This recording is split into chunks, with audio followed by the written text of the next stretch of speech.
Anne in Enfield. Good evening. Oh, hello, Daniel. I'm calling because I'm being libelled on social media by a person. Basically, in 2021, I published a book.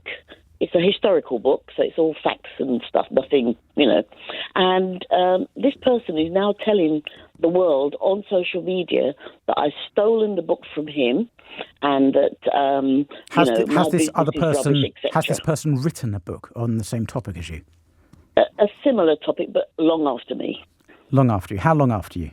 About a year, 2 years after me. Okay, so your book came out in 2021. Their book came out around 22, 23. That's right. Okay, yep.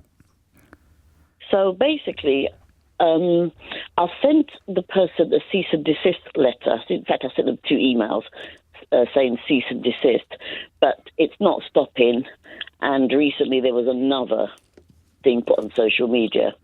How often is this happening, Anne? How regularly? Well, in the beginning it was happening quite a lot. After the book came out, and then I sent the cease and desist letter, and then it kind of seemed to stop, and now recently it started again. Okay.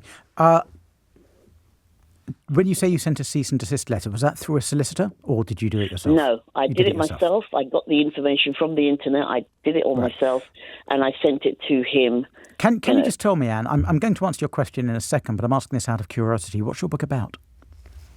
It's a historical book about London. About London, about the history of London. Okay, and presumably this other person's book is the same. Yes. Have they given any reason for saying that you nicked their work, that you plagiarised them? Because the person is a tour guide.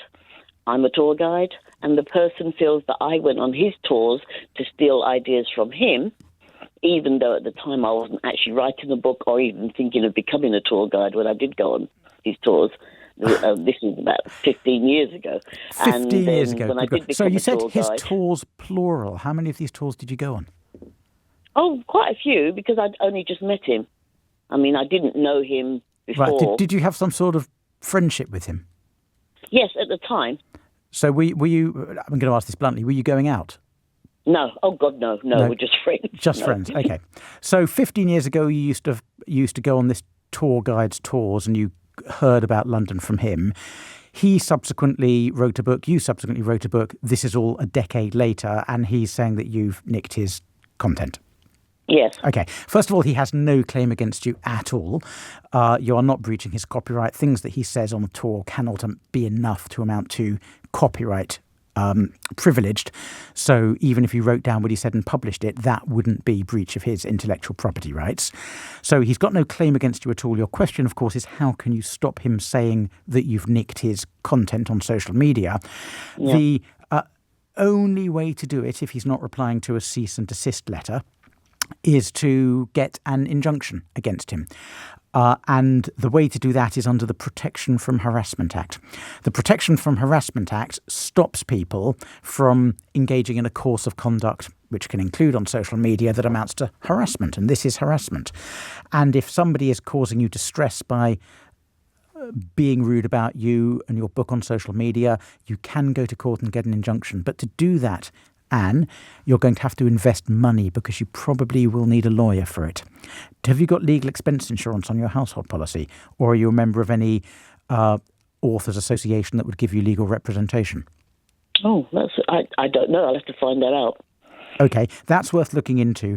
I suspect the moment he gets a letter from a solicitor warning him that you're going to be applying for an injunction, he'll stop unless he's completely mad. But I think that's what it's going to take.